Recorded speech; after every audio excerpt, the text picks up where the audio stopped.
अस्सलाम वालेकुम friends, welcome back to top Smarties drama serial तेरे जाने के बाद।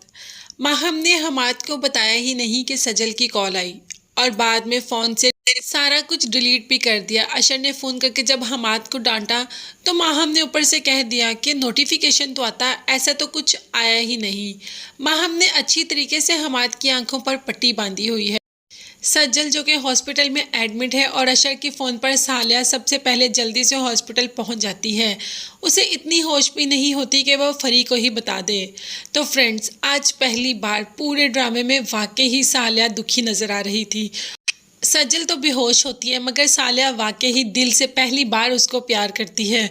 अपने बेटे का बच्चा है ना, और दादी बनने का शौक उसको बहुत ज़्यादा है। फरी जितनी भी बातें कर ले, अशर का बच्चा सालिया को बहुत ज़्यादा अजीज़ है। आशिर ने सज्जल को फ़ोन करके भी अच्छी खासी सुनाई कि तुम्हें अकेले जाना ही नहीं चाहिए था। अम्मी ने मना किया हुआ है ना कि तुमने आगे पीछे कहीं नहीं जाना, फिर तुम क्यों गई। और साथ ही साथ ये भी कह दिया कि अब जो अम्मी कहेंगी वही होगा। अम्मी ने कहा है घर से नहीं निकलना तो नहीं निकलना। जिस पर सज्जल कहती है मतलब मैं आपके पास भी नहीं आ सकती। तो अशर ने कह दिया लेकिन नहीं, तुम्हें डॉक्टर ने मुकम्मल बेड रेस्ट कहा है और अब तुम कहीं भी नहीं जा सकती। अब सज्जल तो बहुत ज़्यादा दुखी फील कर रही है कि वो अशर के बगैर ये सारे दिन कैसे गुजारेगी।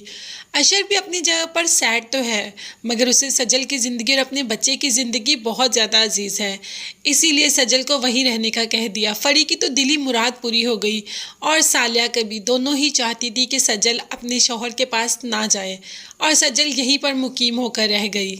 सालिया जो कि अपनी बहू की वजह से ज़रा परेशान भी है।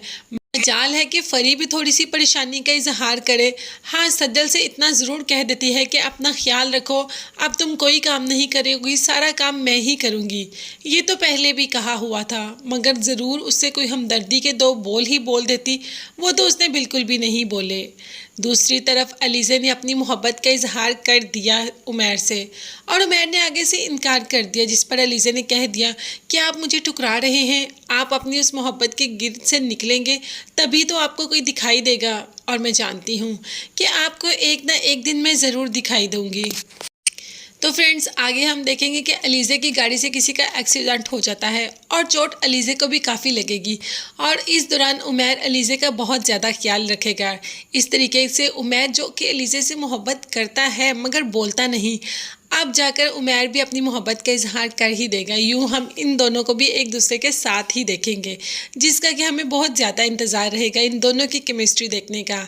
और उमैर को सज्जल के बगैर किसी और के साथ सेट देखने का इंतज़ार तो हमें बहुत ज़्यादा है मगर सज्जल हमें दुखी ही नज़र आएगी अशर के बगैर।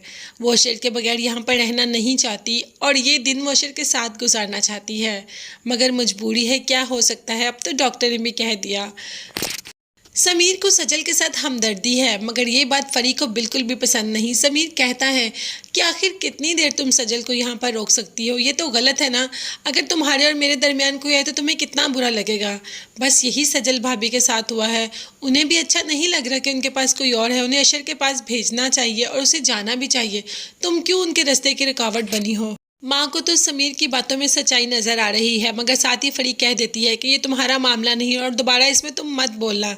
मतलब फरी किसी को भी अपने और अशर की बात दरमियान बोलने नहीं देगी क्योंकि फरी ने कह दिया कि ये मेरा और मेरे भाई का मामला है। मेरे भाई से दूर किया ना सज्जल ने मुझे, वक्त करने पड़ने पर मैं सज्जल को अपने भाई से हमेशा के लिए भी दूर कर सकती हूँ।